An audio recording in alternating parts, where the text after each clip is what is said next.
तो जीटीएस है तुम्हारा कंप्लीट सिलेबस का फर्स्ट टेस्ट। तो 136 वॉल्यूम लिबरेटेड, सिंपल क्वेश्चन है, ऐसे क्वेश्चन तो पहले भी करें खूब। कैल्शियम कार्बोनेट को हीट करेंगे तो CaO प्लस CO2 बनेगा। कैल्शियम कार्बोनेट कितना लिया, 10 ग्राम? नहीं, 10 ग्राम में 90% कैल्शियम कार्बोनेट है। 10 ग्राम का 90% लोगे ना तो 9 ग्राम लोगे, बस इतनी खास बात थी कि 9 ग्राम लेना था। 9/100 0.09 मोल्स। तो CO2 भी कितना, 0.09 मोल्स। 1 से 1 बन रहा है, 0.09 से 0.09 बनेगा 0.09 मोल्स। वॉल्यूम एट STP निकालना है, 0.09 इंटू 22.4 लीटर आ जाएगा volume at STP। Equivalent mass of barium permanganate in acidic medium is acidic medium में बेरियम परमैंगनेट क्या कर रहा है, एक तरह से रिडॉक्स कि रिडॉक्स रिएक्शन अगर ये कर रहा है इन एसिडिक मीडियम तो इसमें कौन चेंज होने वाला है, परमैंगनेट। तो परमैंगनेट मतलब MnO4 माइनस, तो MnO4 माइनस एसिडिक मीडियम में Mn+2 में जाता है तो +7 से +2 कितने का चेंज हुआ, 5, एक मैग्नीज में। लेकिन बेरियम परमैंगनेट में 2 मैग्नीज हुए तो चेंज कितने का बोलोगे, 10 का। एक में 2 का बोलोगे, 5 का बोलोगे, 2 मैग्नीज हो गए ना इसमें तो पर पार्टिकल, 2 MnO4 आ गए तो 10 का चेंज हो गया तो M/10 होगा 138। ये तो सिंपल है। इमिशन चाहिए मतलब higher energy to lower energy, 2s से 2p, तो 2p की तो हायर होती है तो 2s से 2p तो एब्जॉर्प्शन होगा, 2p से 3d भी एब्जॉर्प्शन होगा, 3d से 3p, 3p की कम एनर्जी तो 3d से 3p क्या होगा, इमिशन। 3p से 4s, 4s की ज्यादा होती है 3p से तो फिर एब्जॉर्प्शन, 4s से 3p emission. Third and fifth, increasing atomic radius. क्या तरीका बताया था मैंने कि पहले देख लिया करो मेटल नॉन मेटल, तो Mg और Ca मेटल है S ब्लॉक के, इनकी रेडियस मैक्सिमम होती है पीरियोडिक टेबल में, और Cl और P क्या है, नॉन मेटल्स है। अब इन दोनों में लेफ्ट टू राइट लग जाएगा, P पहले आता है Cl बाद में आता है, लेफ्ट टू राइट साइज क्या होता है, छोटा, तो Cl से बड़ा कौन हो गया, P, ये सबसे छोटा हो गया। और इन दोनों से बड़े ये दोनों होंगे, इनमें टॉप टू बॉटम, तो छोटा कौन, मैग्नीशियम, बड़ा कौन, कैल्शियम। नॉन मेटल्स का साइज छोटा, मेटल्स का साइज बड़ा।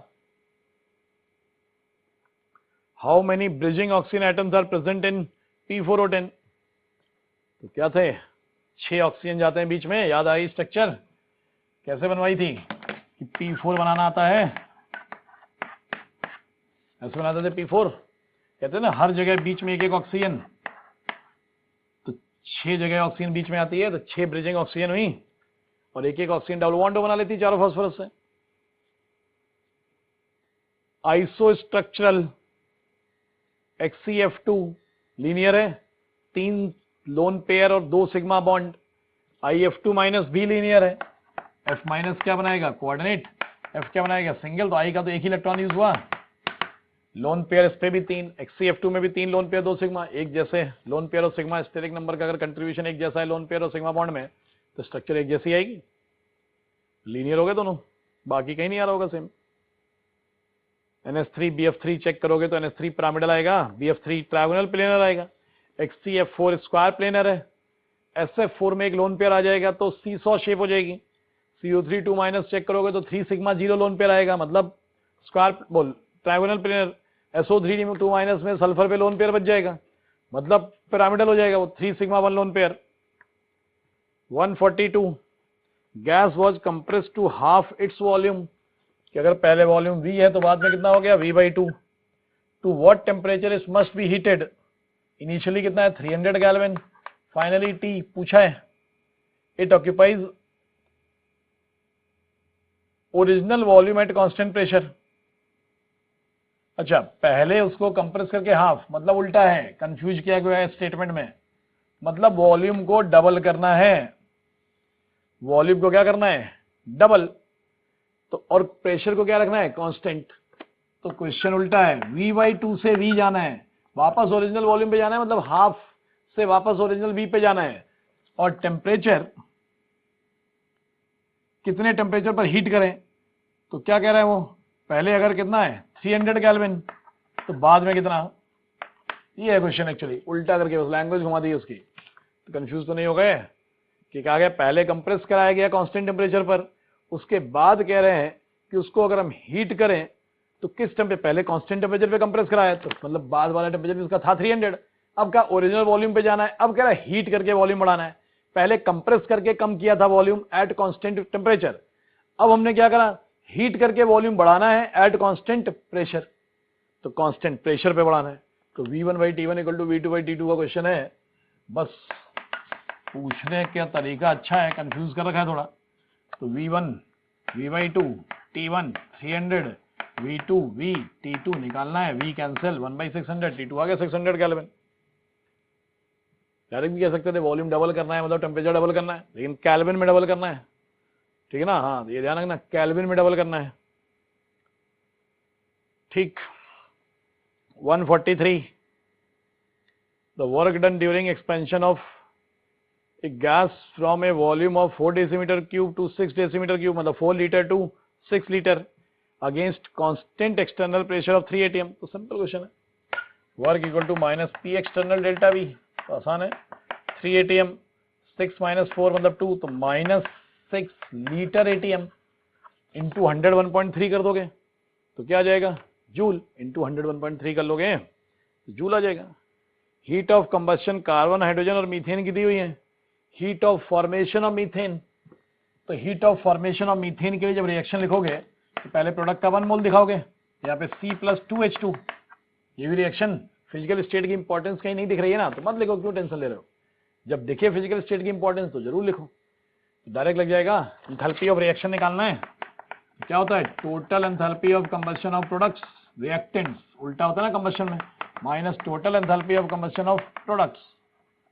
कार्बन की एंथैल्पी ऑफ कंबस्शन कितनी दी है, -94.2, माइनस लगा लेना बोनस में अपने आप, कहा हुआ है ना कंबस्शन की वैल्यू पे भरोसा मत रखना, क्वेश्चन में चाहे प्लस लिखा हो तुम्हें माइनस ही लेना है।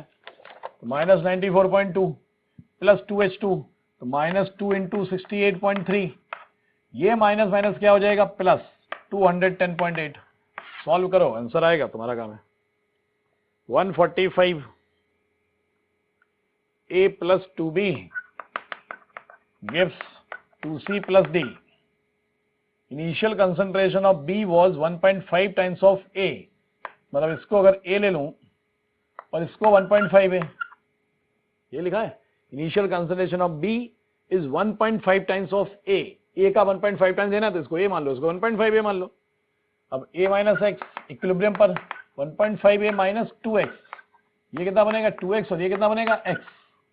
अब एक इन्फॉर्मेशन और दी ना निकालने के लिए, equilibrium concentration of A and C और इक्वल, इन दोनों को इक्वल करना है, कर दो। A minus x equal to 2x, तो x इक्वल टू कितना आ रहा है, A/3 आ रहा है ना, A minus x equal to 2x और x equal to A/3, A minus A/3 2A/3, 1.5 A minus 1.5 A कितना हुआ 3A/2 माइनस 2A/3 कितना हुआ, करो भाई जरा, 6 9A माइनस 4A 5A/6, ठीक है ना, कैलकुलेशन देख लेना अपने आप। 2x कितना हो गया, x कितना A/3, तो 2A/3, कैलकुलेशन सही किया ना, A माइनस एक्स और 2x 3x A/3 सही है, और ये कितना हो गया A/3। अब सॉल्व कर लें, KC 2A/3 इंटू 2A/3, ध्यान से रखा करो, वैल्यू स्क्वायर कर दिया, इंटू A/3, नीचे ये 2A/3 और इसका 5A/6 का स्क्वायर, 5A/6 5A/6, देखो ए कैंसिल हो गए सारे, हाँ हो गए, पावर सेम है ना, तो ए कैंसिल हो जाएंगे, ए कैंसिल हो गए, 3 कैंसिल, 3 इंटू 2 6, तो एक 6 कैंसिल, और कुछ 3 2 जा 6, कितना है 2 इंटू 2 4, 5 इंटू 5 25, ये आ रहा है 4/25 आ रहा है, तो आंसर नहीं है, नहीं 2 इंटू 2 छूट गया ना, देखो 8/25, अब कर लो 0.32, सही आंसर, ठीक है ना। मैं तो कह रहा हूँ ध्यान से करो, कुछ भी छूट गया, 2 बचा हुआ ना, ये 8 हो गया, कैलकुलेशन ध्यान से करनी पड़ेगी, वरना गड़बड़ तो हो ही जाएगी, चाहे तुम हो चाहे मैं हूं। 146 के दिया है वीक एसिड का, डिग्री ऑफ हाइड्रोलिसिस पूछा है, direct formula H equal to क्या, अंडर रूट KH बाई सी। KH वीक एसिड का सॉल्ट है तो KW बाई K, रख दो वैल्यूज, रख लोगे अपने आप, जब मैं सॉल्व करके दिखाऊं ये भी। KW 10 to minus 14, K 2 into 10 to power minus 5, C 10 to power minus 3, 10 to minus 3 ना, मोनोबेसिक एसिड का ही सॉल्ट है, 10 to minus 3, 10 to minus 3, 10 to minus 5, 10 to minus 8, तो ऊपर बचा 10 to power minus 6 by 2, ये बचा 10 to minus 6, 10 to minus 3, 2 का root 1.4, तो आएगा ना 0.7 into 10 to power minus 3 या 7 into 10 to power minus 4, सही है, फोर्थ आंसर। फार्मूला बेस्ड है, कैलकुलेशंस हैं, कुछ तो करोगे टेस्ट में। 147, तो ऐसा तो क्वेश्चन डायरेक्ट करा हुआ तुमने, फेमस क्वेश्चन है बहुत। OH माइनस कंसंट्रेशन दी है, pH 10 मतलब POH 4 मतलब OH minus 10 minus 4, FeOH thrice dissolve होगा तो Fe 3 plus 3OH minus, saturated solution के लिए बोलेंगे। तो अगर OH माइनस कंसंट्रेशन कितनी बनी, 10 टू पावर माइनस 4, तो ये कितनी होनी चाहिए, अगर ये x होता तो ये 3x होता, तो ये 10 टू माइनस 4, तो ये 10 टू माइनस 4 बाई 3 बोलोगे, तो KSP क्या बोल दोगे, 10 टू पावर माइनस 4 बाई 3 और 10 टू पावर माइनस 4 का cube, concentration of ions with the power equal to stoichiometric coefficient. इसको सॉल्व कर लेना, आंसर आ जाएगा। Percentage of free space, body centred की पैकिंग एफिशिएंसी होती है ना 68%, तो फ्री स्पेस कितना, 32%, डायरेक्ट आंसर है। 149, a solution has 1:4 mole ratio of pentane and hexane, vapor pressure of pure hydrocarbons दिए, mole fraction of pentane in vapors, mole fraction of pentane in vapors मतलब Y पूछा है, तो Y का formula याद है, YA मतलब PA अपॉन PS, तो लगाना पड़ेगा, तो YA PA मतलब P0AXA upon P0AXA plus P0BXB। ए मैं किसको मान लूं, पेंटेन पूछा ना, तो पेंटेन को ही मान लो। P0A पेंटेन का कितना है 400, XA 1/5 मोल फ्रैक्शन है, 400 इंटू 1/5 प्लस 120 इंटू 4/5 कितना 80 प्लस 96, 80 अपॉन 176, 0.4 समथिंग आ रहा होगा, 0.45 है ना, ऑप्शन थर्ड। सीधे फार्मूला है, वेपर्स में मोल फ्रैक्शन निकालने का मतलब वाई ये निकालना था। 150, hydrogen electrode is dipped in solution of pH equal to 3, the reduction potential of half cell, direct formula लिखवाया था कि अगर गैस का प्रेशर नहीं दिया है मतलब 1 बार मान लेते हैं, तो E reduction for hydrogen electrode -0.059 into pH, but condition is what, hydrogen gas का प्रेशर 1 बार नहीं दिया है तो 1 बार मान लेते हैं, 0.059 इंटू 3 कर देना था डायरेक्ट। 151, क्वेश्चन बैंक में ऐसा क्वेश्चन है, बस नाम अलग अलग है कंपाउंड्स के। 3 फराडे इलेक्ट्रिसिटी और सेम इलेक्ट्रिसिटी मतलब सेम इक्विवेलेंट्स, तो Al Cu और Na इक्विवेलेंट्स कहोगे तो 1:1:1, मोल्स कहोगे तो इक्विवेलेंट्स अपॉन एन फैक्टर लगाना पड़ेगा, तो 1/3, 1/2, 1/1, तो क्या करूं 6 से मल्टीप्लाई कर दूं तो कितना 1:2, नहीं 6 से करोगे तो कितना आएगा 2:3:6, 2:3:6 ऑप्शन नहीं है तो 1 है, इसको 1 कर लो, तो सबको 2 से डिवाइड कर लो, 1:1.5:3, उसमें क्या है जैसा ऑप्शन, रेशियो तो भाई जैसा ऑप्शन है उसमें कन्वर्ट कर सकते हो, 2:3:6 नहीं तो 1:1.5:3। 151 हो गया। 152, which order of reaction obeys the relation T½ Ka, K और A अलग अलग है, हाँ हाफ लाइफ देख के समझ गए होगे, कहीं डिसोसिएशन कांस्टेंट सोचने बैठ जाओ। K और A, K तो rate constant, A concentration initial, तो half life inversely proportional to initial concentration, direct याद होना चाहिए। किसके लिए होता है? Second order. नहीं तो half life proportionality A to power 1 minus N होती है। ए की पावर कितनी है? -1, मतलब 1 माइनस एन इक्वल टू -1, तो एन इक्वल टू 2। चाहे ऐसे करो भाई, जो रिलेशन दिया उसमें ए की पावर -1 है, तो ए की पावर क्या होती है? 1 माइनस एन, तो 1 माइनस एन इक्वल टू -1 करो। और नहीं तो डायरेक्ट याद होना चाहिए था सेकंड ऑर्डर के लिए। 153 सही किया। 3 रिएक्शंस हैं, first order, second order, third order. तो तीनों के लिए अगर मैं रेट लिखूंगा तो एक का आएगा R इक्वल टू के ए, एक का आएगा के ए स्क्वायर, एक का आएगा के ए क्यूब। के तीनों का सेम कह रहा है, वो कह रहा है। और ये भी कह रहा है if equal concentrations of reactant are taken for the 3 reactions, ये भी अगर मैं सेम ले लूं तो R का ऑर्डर क्या होगा? तो कंसंट्रेशन अगर तीनों की सेम ली तो सबसे बड़ा कौन? कोई भी नहीं। If A equal to 1 molar, अगर मैं इसको 1 ले लूं, इक्वल ले लूं, लेकिन 1 ले लूं तो बराबर नहीं होगा तीनों, R1 R2 R3 हो गए बराबर। एक ही कंसंट्रेशन ग्रेटर देन 1 मोलर ले लूं, अगर ये 1 मोलर से बड़ी वैल्यू है तो पावर बढ़ती जाएगी, तो वैल्यू क्या हो जाएगी? बड़ी। R1 से बड़ा R2 और R2 से बड़ा R3। अगर मैं कंसंट्रेशन लेस देन 1 मोलर ले लूं, 1 से छोटी कंसंट्रेशन ले लोगे तो फिर उल्टा होता है, पावर बढ़ने पर वैल्यू और छोटी हो जाती है। तो R1 सबसे बड़ा R2 और फिर R3 सबसे छोटा हो जाएगा। अगर मैं A को 0.1 ले लूं तो 0.1 का स्क्वायर 0.01, 0.1 का क्यूब 0.001 और छोटा हो जाएगा। तो अच्छा क्वेश्चन है, हाँ बिल्कुल है। ये सब बातें तो सिखा चुका हूं, लेकिन अप्लाई करनी थी यहाँ पर। तो आंसर 4th है, ऑल ऑफ दीज। जियोलाइट्स रट हो गए। 155 KNO3 and CH3 cereals are prepared separately.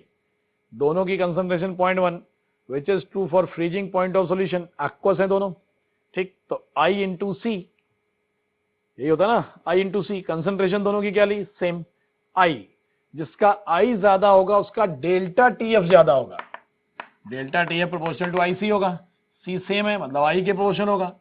तो CH3 सीरियल OH और KOH, पहला T1 किसको बोला है? ऑब्वियसली पहले वाले को T1 और दूसरे वाले को T2 मानोगे। KNO3 और CH3 सीरियल OH, इसको T1 सोच लो और इसको T2। तो इसका I2 है और इसका I लेस देन 2 होगा, क्योंकि ये तो पूरा डिसोसिएट नहीं होगा। जिसका I ज्यादा उसमें डिप्रेशन ज्यादा, तो डिप्रेशन ज्यादा तो फ्रीजिंग पॉइंट कम, मतलब T1 लेस देन T2। तो फर्स्ट हो गया ना, T2 ग्रेटर देन T1। 156 से लेकर 170 तक ऑर्गेनिक के क्वेश्चंस हैं, तो सर डिस्कस करेंगे मेरे बाद। मैं 171 से शुरू कर रहा हूं। इसके बाद 171, कंसीडर 2 रिएक्शंस, सिंपल ही याद करना है, पी ब्लॉक का क्वेश्चन है, रटो। 172, आइसो इलेक्ट्रॉनिक, चेक करो। आइसो इलेक्ट्रॉनिक में number of valence electrons same होने चाहिए, तो वैलेंस इलेक्ट्रॉन्स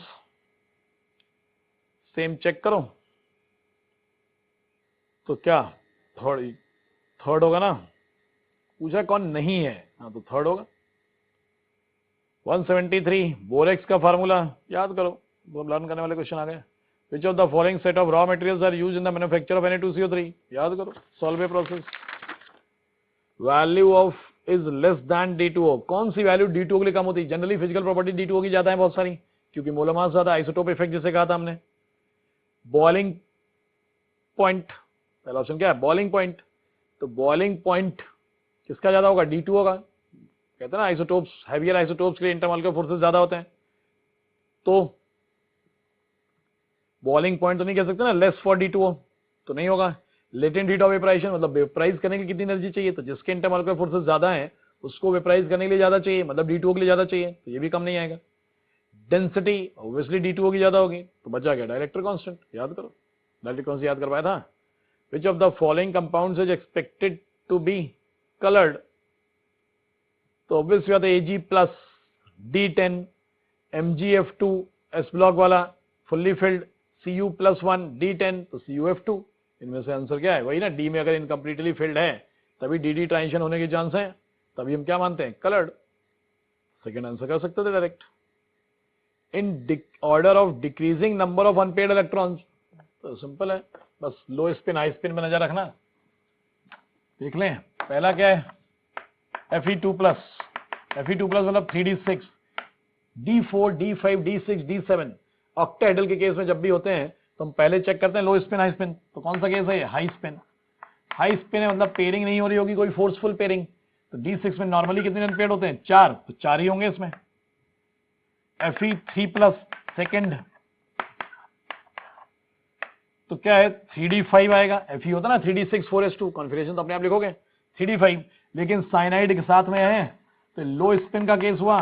लो स्पिन होते हैं तो क्या कहते हो? 1 2 3 4 5, वही T2G और EG। T2G में आ जाएंगे ना पांचों, तो एक ही तो अनपेयर्ड हुआ, तो एक अनपेयर्ड। तीसरा Fe2 प्लस 3d6, इसमें भी लो स्पिन है, फिर से CN है तो इसमें तो d6 मतलब 6 के 6 नीचे ही आ जाएंगे, तो 0 अनपेयर्ड हो गया।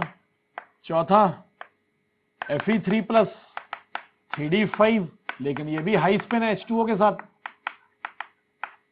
तो इसमें कितने अनपेयर्ड होंगे? 5। तो सबसे ज्यादा फोर्थ में हुए, फिर फर्स्ट, फोर्थ, फिर फर्स्ट, फिर फोर्थ, फर्स्ट, फिर सेकंड, और फिर थर्ड। 4 1 2 3, फर्स्ट हो गया answer. CFSE for the complex decreases, मतलब मैक्सिमम CFSE से मिनिमम CFSE, मतलब एक तरह से स्टेबिलिटी चेक करते थे। मैक्सिमम से मिनिमम CFSE मतलब स्टेबिलिटी का फंडा है, तो एक ही ग्रुप के तो दे दिए डायरेक्ट, कोबाल्ट रोडियम मीडियम। तो कहा था ना टॉप टू बॉटम अगर सेंटर मेटल चेंज हो रहा हो तो CFSE बढ़ती है, तो CBA सीधे लिखवाए थे सब स्टेबिलिटी के पॉइंट CFSE के लिए। 179 the consider the following complex CONS3 CO3 मतलब कार्बोनेट आयन है ना वो, बाहर ClO4। Coordination number obviously 6, monodentate ही है ना सब, कार्बोनेट भी मोनोडेंटेट मानते हैं, अमोनिया भी मोनोडेंटेट, तो 6 मोनोडेंटेट लिगेंड है, मतलब कोऑर्डिनेशन नंबर कितनी हो गई? 6। तो पहला 6 सब में दिया, खैर वो। ऑक्सीडेशन नंबर तो चार्ज निकाल लोगे, CONS3 होल 6 CO3, और बाहर ClO4 माइनस, ClO4 पे -1 होता है तो इस पे +1 हुआ, X0 -2 कार्बोनेट पे इक्वल टू +1, तो X इक्वल टू +3 हो गया। भाई बाहर +1 है, कार्बोनेट पे -2 होता है, अमोनिया पे 0 होता है, तो X -2 इक्वल टू +1 +3। ये भी दो ऑप्शन है, फर्स्ट और सेकंड। तो फिर अगला भी देखो क्या कह रहा है, number of D electrons, number of D electrons, तो number of D electrons cobalt +3, cobalt होता है ना 3d7 4s2, तो कोबाल्ट +3 3d6 6, तो ए और ए के निकल गया, तो डी इलेक्ट्रॉन 6 हो गए, मतलब answer first.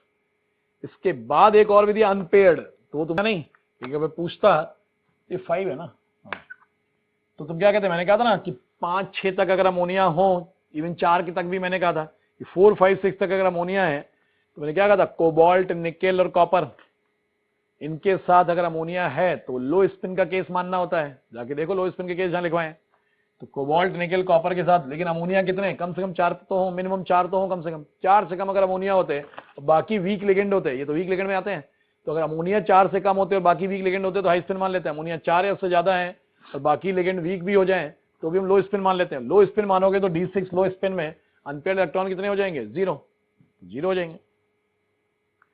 Oxidation states of metal in the minerals haematite and magnetite, तो नाम याद होना चाहिए था। Fe2O3 होता है हेमेटाइट, नाम से कहते हैं क्वेश्चन एक्सट्रैक्शन ऑफ मेटल्स क्या है ना, Fe2O3 को हेमेटाइट कहते हैं, Fe3O4 को मैग्नेटाइट कहते हैं। तो यहाँ तो आयरन क्या हो गया? +3, और ये कहते हैं ना FeO डॉट Fe2O3, मतलब यहाँ पर +2 भी है और +3 भी है, तो आंसर क्या हो गया? 4th। ठीक है, आगे अभी सर डिस्कस कर लेंगे। तो अब ऑर्गेनिक के जो क्वेश्चंस हैं 156 से लेकर और 170 तक, उनका देखा जाए सॉल्यूशन। 156 कह रहा है ozonolysis of an alkene produces only 1 dicarbonyl compound. ये तभी पॉसिबल है जब डबल बॉन्ड साइकिल के अंदर हो, तब ना सिर्फ सिंगल प्रोडक्ट ही बनेगा बस, क्योंकि आप बाकी देखोगे तो 2 कंपाउंड सब में बनेंगे, भले ही 2 सेम हो, जैसे फर्स्ट में 2 बनेंगे वो मोनो कार्बोनिल है, थर्ड में प्रोडक्ट जो है वो 3 टाइप के बनने लगेंगे। वैसे ही फोर्थ में भी आप देखो प्रोडक्ट 3 टाइप के हैं, तो सेकंड आंसर ही होगा बस। 157 में कह रहा है इनमें से कौन सा नॉन एरोमेटिक है। तो अगर आप ध्यान से देखें तो फर्स्ट, थर्ड, फोर्थ तो जो है वो एरोमेटिक है, क्योंकि फोर्थ जो है वो इस तरीके की जो लिंकेज है, तो हम इसको पूरे को एरोमेटिसिटी में गिन सकते हैं। कुछ लोगों को लग रहा था सेकंड तो एंटी एरो है, लेकिन सेकंड नॉन एरो है, क्योंकि 7 कार्बन से बड़ी जो साइकिल होती है वो एक्चुअली नॉन प्लेनर होती है, और प्लेनरिटी जो ऑर्गेनिक की नेसेसरी कंडीशन है। तो फिर चाहे एरोमेटिक हो चाहे एंटी एरो हो, प्लेनर होना जरूरी है, और सेकंड होता नॉन प्लेनर, तो यही है नॉन एरोमेटिक। 158 में कह रहा है कि इनमें से ऐसा कौन है जिसमें कैनी-जारो रिएक्शन नहीं होगी। तो वैसे तो कैनी-जारो रिएक्शन ऐसे एल्डिहाइड में होती है जिसमें अल्फा H ना हो, लेकिन क्लोरल जैसे जो हेलोजनेटेड है, ट्राई हेलोजनेटेड, तो क्लोरल में अगर कैनी-जारो होगी तो कैनी-जारो के हिसाब से तो ये बनना चाहिए, लेकिन क्लोरल में ये बहुत ही कम बनते हैं। मेजर प्रोडक्ट होता है इसका क्लोरोफॉर्म और सोडियम फॉर्मेट, तो ये कैनी-जारो के प्रोडक्ट तो है नहीं। तो इसलिए हम, क्योंकि क्लोरल में रीजन क्या बताएंगे, तो क्लोरल में रीजन होता है कि जब कैनी-जारो के लिए ये इंटरमीडिएट बनता है जिससे कि हम लोग हाइड्राइड ट्रांसफर करते हैं। तो अगर हाइड्राइड ट्रांसफर होता तो ये बनते, लेकिन CCl3 ज्यादा अच्छा लीविंग ग्रुप है H से, तो जिसकी वजह से CCl3 ही निकल आया। तो अगर रीजन आपसे पूछा जाए कि क्लोरल में कैनी-जारो क्यों नहीं होती, तो आप कहोगे because CCl3 is very good leaving group, और वो बना देगा हेलो फॉर्म, क्योंकि हेलो फॉर्म भी तो NaOH से ही बनता था, तो इसलिए क्लोरल आंसर है। हाँ, अगर क्वेश्चन ऐसा आए कि ये ऑप्शन ही ना हो तो फिर इनको टिक कर देना, या IEEE में क्वेश्चन था कि इसका एक प्रोडक्ट ये है तो दूसरा क्या है, तब तो दूसरा यही होगा, फिर ये क्यों होंगे। अगर एक ये है तो दूसरा वही होगा, वैसे दोनों माइनर है। मेजर पूछे ये ऑप्शन दोनों हो तो ये सही है, ये गलत है, तो इसलिए फर्स्ट आंसर है। 159 में कह रहा है इनमें से कौन है जो लुकास रिएजेंट से रूम टेम्परेचर पर रिएक्ट नहीं करेगा। तो नॉर्मल प्राइमरी अल्कोहल जो होता है वो लुकास टेस्ट नहीं देता। आपको लगेगा पहला भी प्राइमरी है, प्राइमरी नहीं, एलाइलिक है। दूसरा भी प्राइमरी जैसा लग रहा लेकिन वो बेंजाइलिक है। चौथा दिख रहा है वो लिखा है टर्सरी अल्कोहल है, वो वैसे ही टेस्ट देता है, तो सिर्फ थर्ड जाएगा इसमें आंसर। 160 में कह रहा है कि इनमें से कौन है जो हेलो फॉर्म टेस्ट नहीं देगा। तो हेलो फॉर्म टेस्ट तो लिंकेज के हिसाब से देखा जाता है। हेलो फॉर्म टेस्ट में या तो इस टाइप की लिंकेज हो, आगे H या कार्बन हो, या ये लिंकेज हो, या ऐसा हो, और या फिर इनकी जगह CH3 CH2S CHX2 CH3, क्योंकि फाइनली तो इनको CH3 ही बनना है। और या इनके अलावा एमीन लिंकेज होती है तो होगा टेस्ट, लेकिन इन लिंकेज के बाद हाइड्रोजन या कार्बन होना चाहिए, मतलब कोई लीविंग ग्रुप नहीं होना चाहिए। तो क्योंकि एसिटिक एसिड जो दिया थर्ड ऑप्शन, इनमें लीविंग ग्रुप है, तो ये कोई कीटोनिक ग्रुप तो है नहीं, तो इसमें हेलो फॉर्म टेस्ट नहीं होगा। क्योंकि बाकी में आप देखो फर्स्ट में ये लिंकेज है, सेकेंड में बस यहाँ पर लिंकेज ये है, इधर एक आई लगा दिया तो वो भी टेस्ट देगा, क्योंकि हमने लिखा ये सब टेस्ट देते हैं। और फोर्थ तो वैसे ही ये लिंकेज है, तो बस थर्ड आंसर टिक कर देंगे हम इसका। 161 में कह रहा है कि मोस्ट रीडली डिहाइड्रेट कौन सा एल्कोहल होगा। तो जिस एल्कोहल के बीटा कार्बन पर -R का ग्रुप लगा हो, जैसे कोई एल्कोहल है, ये अल्फा है, ये बीटा है, इधर कोई ऐसा ग्रुप लगा हो जो -R इफेक्ट शो करे, वो E1CB मैकेनिज्म का एल्कोहल होता है और मोस्ट रिएक्टिव होता है। वैसे तो आपको पता है एल्कोहल कार्बोकैटायन मैकेनिज्म से डिहाइड्रेट होते हैं, E1 मैकेनिज्म, लेकिन इस कंडीशन का एल्कोहल E1CB से डिहाइड्रेट होता है। तो जैसे आप देखो बीटा कीटो एसिड है, बीटा कीटो ये है, बीटा हाइड्रोक्सी कार्बोनिल है ये,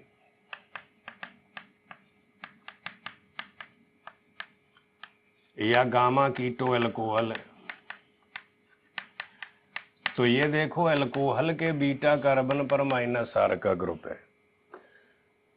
तो जितने एल्डोल के डिहाइड्रेशन होते थे, सारे के सारे एल्डोल बीटा हाइड्रोक्सी कार्बोनिल होते हैं, वो मोस्ट रिएक्टिव एल्कोहल होते टुवर्ड्स डिहाइड्रेशन। यहाँ तक कि इनको रिएजेंट की भी जरूरत नहीं है, सिर्फ हीट सफिशिएंट है। तो बीटा हाइड्रोक्सी कार्बोनिल ये एल्डोल का ही एक नाम है। तो इनमें से सेकेंड ऑप्शन है जो एल्डोल जैसा प्रोडक्ट है E1CB का, जिसमें बीटा कार्बन ऑफ एल्कोहल पर -R का ग्रुप है। तो सेकेंड आंसर सही है। 162 में कह रहा बेसिक स्ट्रेंथ बताओ। तो बेसिक स्ट्रेंथ में अगर किसी डबल बॉन्डेड NH पर कोई NH2 ग्रुप लगा है तो इस पर मैक्सिमम इलेक्ट्रॉन डेंसिटी हो जाती है। तो जिसमें ये लिंकेज दिखाई दे, जैसे एक ऑप्शन में दोनों तरफ NH2 है, मतलब ग्वानिडाइन, तो मोस्ट बेसिक है। तो डी हो गया मोस्ट बेसिक, क्योंकि दोनों तरफ NH2 डोनर है जो NH की इलेक्ट्रॉन डेंसिटी को इंक्रीज करेंगे। इसके बाद सी में भी यही लिंकेज है, लेकिन एक ही NH2 है, तो डी के बाद सी आएगा, क्योंकि सी का NH2 लेस डोनर है NH के लिए। और इसके बाद ए और बी में देखें तो ए सिंगल बॉन्डेड नाइट्रोजन है, बी डबल बॉन्डेड नाइट्रोजन है, तो सिंगल बॉन्डेड नाइट्रोजन ज्यादा बेसिक होगा, क्योंकि इनमें और कोई ग्रुप तो लगा नहीं है। तो बस आपको ये लिंकेज याद रखनी है, क्योंकि जिसमें ये लिंकेज होती है उसके नाइट्रोजन पर इलेक्ट्रॉन डेंसिटी मैक्सिमाइज कर जाती है। तो इसलिए पहले डी है, क्योंकि डबल बॉन्ड NH पर 2 डोनर है, फिर सी है क्योंकि एक डोनर है, और ए और बी में simple sp3 nitrogen is more basic than sp2। तो फिर थर्ड आंसर सही है। 163 में कह रहा पैरासीटामोल का स्ट्रक्चर क्या है। तो ऑब्वियसली सेकेंड है। सेकेंड को ही कहते हैं एमीनॉल से बनता है, तो नाम ही है देखो, एमोल के पैरा पर एसीटा ग्रुप लगा है, तो नाम है पैरा एसीटा एमोल, मतलब पैरासीटामोल। 164 में कह रहा है कि इनको आपस में हमें मैच कराना है। तो एनसीईआरटी के अकॉर्डिंग जो ये कंपाउंड दिए हैं, कोई नारकोटिक्स है, कोई ट्रैंकुलाइजर है, कोई हाइपरटेंशन की मेडिसिन है, तो उस हिसाब से अगर हम ए देखें तो ए जो मैच कर रहा है वो एंटी हिस्टामाइन से मैच कर रहा है, जो बी मैच कर रहा है वो हाइपरटेंशन का है, जो सी मैच कर रहा है वो ट्रैंकुलाइजर दिया एनसीईआरटी के अकॉर्डिंग, और जो डी में है वो नारकोटिक्स एनाल्गेसिक है। तो जो नारकोटिक एनाल्गेसिक होते हैं तो मॉर्फिन हमने नाम सुना ही है, तो उसी हिसाब से आप अगर ऑप्शन देखो तो ये थर्ड ऑप्शन ही सही है। 165 में कह रहा कौन सा करेक्ट नहीं है। कह रहा नाइलॉन 66 फाइबर है, तो ऑब्वियसली है नाइलॉन 66 फाइबर, मतलब फॉर्मेल्डिहाइड मोनोमर के जितने पॉलीमर हैं वो थर्मोसेट हैं, बाकी जितने कंडेंसेशनल पॉलीमर हैं सब फाइबर है, पॉलीएस्टर पॉलीएमाइड, ये तो सही है। दूसरा कह रहा पॉली आइसोप्रीन सिंथेटिक रबर है। पॉली आइसोप्रीन नेचुरल रबर होती है, सिंथेटिक रबर नियोप्रीन को कहती है, तो यही आंसर हो गया सेकेंड। तो 166 में एक रिएक्शन दी है और कह रहा है इनमें से जेड को आइडेंटिफाई करो कि एक कोई कंपाउंड है, एन हाइड्राइड दिया है। एन हाइड्राइड ना डिहाइड्रेटिंग एजेंट होता है क्योंकि ये वाटर एब्जॉर्ब करके एसिड बनाता है, और कहता है इसने ये प्रोडक्ट बना दिया है। अब डिहाइड्रेशन इनमें से अगर हम करें तो डिहाइड्रेशन ऑक्जाइम का डिहाइड्रेशन ही होगा, इनमें से ऑक्जाइम दी है, तो फिर ये कंपाउंड ये वाली ऑक्जाइम होगी और इस ऑक्जाइम के डिहाइड्रेशन से साइनाइड बनता है। और वैसे भी आपको याद होगा कि जब एल्डिहाइड का हम NH2OH से रिएक्शन कराते हैं तो हमें पहले तो ये मिलता है, लेकिन जब हम इसका डिहाइड्रेशन कराते हैं किसी से POCl3 से या P2O5 से या SO2Cl2 से या कोई भी डिहाइड्रेटिंग एजेंट हो,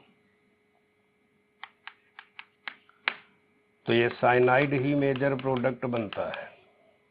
यानी इस हिसाब से इसका सेकंड आंसर सही है। और इसी में इससे ये बन जाएगा और इससे 2 कार्बोक्सिलिक एसिड बन जाएंगे। 167 में कह रहा है कि कौन सा पेयर जो है वो मॉलिक्यूलर फार्मूला C4H6 का नहीं है। तो C4H6 का अनसैचुरेशन फैक्टर है 2, तो या तो 2 पाई होने चाहिए या 2 साइकिल होनी चाहिए या 1 पाई 1 साइकिल। तो पहला सही है, दूसरे में भी यही फार्मूला, तीसरे में भी यही, लेकिन चौथे में जो पहला कंपाउंड है उसका अनसैचुरेशन फैक्टर 3 आ रहा है, तो ये गलत है क्योंकि ये तो C4H4 निकला, तो फोर्थ आंसर है। 168 में साइनाइड दिया है और कह रहा ग्रिग्नार्ड सॉल्ट मिला दो।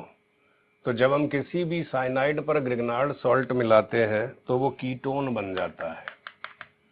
जैसे हमने इस पर पहले R- मिलाया, फिर वाटर मिलाया, ये बन गया कीटीमाइन, और यही कीटीमाइन वाटर से हाइड्रोलिसिस करके कीटोन अलग हो जाता, अमोनिया अलग। तो ऑब्वियसली सेकेंड आंसर सही हुआ क्योंकि साइनाइड में जब हमने CH3MgBr मिला के हाइड्रोलिसिस की तो कीटोन बनेगा। 169 में कह रहा है कि इनमें से कौन सा कार्बोकैटायन का स्टेबिलिटी ऑर्डर बताओ। तो जो कार्बोकैटायन का स्टेबिलिटी ऑर्डर है उसमें जो पहला वाला एरोमेटिक है तो वैसे ही मोस्ट स्टेबल हुआ क्योंकि इसका पॉजिटिव चार्ज एरोमेटिसिटी का पार्ट है। जो बेंजीन वाले हैं उनका पॉजिटिव एरोमेटिसिटी का पार्ट नहीं है, बेंजीन खुद एरोमेटिक है, तो पहले से तो पीछे ही रहेंगे बेंजीन वाले। अब बेंजीन वालों में भी अगर हम देखें तो जो पहला कैटायन है और दूसरा कैटायन है, इस पर जो ग्रुप लगे हुए हैं तो उन ग्रुप के हिसाब से अगर हम देखें, देखो डी और ई तो सबसे पीछे होंगे क्योंकि डबल और ट्रिपल बॉन्डेड पर परसेंट एस कैरेक्टर की वजह से चार्ज होता है हाईली अनस्टेबल पॉजिटिव चार्ज। तो जो ये बी और सी लिखे हैं तो बी में क्या है, इलेक्ट्रॉन डोनर ग्रुप है, और इलेक्ट्रॉन डोनर ग्रुप है तो उस हिसाब से क्योंकि NCH3 होल ट्वाइस लगा है तो ये +R का ग्रुप है तो कैटायन की स्टेबिलिटी बढ़ाएगा। सी में -R का ग्रुप लगा है, कैटायन की स्टेबिलिटी कम करेगा। तो सीधा ही दिख रहा है ABCDE, पहले एरोमेटिक, फिर रेजोनेंस वाले, फिर परसेंट एस कैरेक्टर के हिसाब से डी, फिर लास्ट में ई। तो फोर्थ ऑप्शन सही है। 170 में कह रहा fastest reaction with concentrated HCl, तो ये कार्बोकैटायन गिवन है, मैकेनिज्म के क्वेश्चन है। तो अगर कार्बोकैटायन का इसमें हम स्टेबिलिटी ऑर्डर बनाए तो सेकंड का कार्बोकैटायन मोस्ट स्टेबल होगा। कुछ लोगों को लग रहा था कि थर्ड वाला तो टर्सरी ब्यूटाइल है, लेकिन टर्सरी ब्यूटाइल सिर्फ नॉर्मल बेंजाइल कैटायन से ज्यादा स्टेबल होता है बस। एक ही एक्सेप्शन है, एक भी अल्फा अगर बेंजाइल पर आ गया तो टर्सरी ब्यूटाइल उससे पीछे होगा। तो सेकंड आंसर है। कुछ लोगों को लग रहा था फर्स्ट में भी तो शिफ्टिंग के बाद यही कैटाइन बनेगा, लेकिन जब रिएक्टिविटी कंपेयर करते हैं तो जो पहला कार्बोकैटाइन बनेगा कंपाउंड से उससे कंपेयर करते हैं। तो जो पहला है, पहले ऑप्शन में कैटाइन प्राइमरी बनेगा बिना रेजोनेंस का, उसके बिहाफ पर आप कंपैरिजन करोगे, ना कि फाइनल कैटाइन बनाने के बाद। तो इसीलिए इसका आंसर सेकंड है और बिल्कुल सही है। और अगर हम रिएक्टिविटी ऑर्डर बनाते हैं इनका तो पहले सेकंड, फिर थर्ड, फिर फोर्थ, फिर फर्स्ट, उस हिसाब से इसका आंसर आएगा।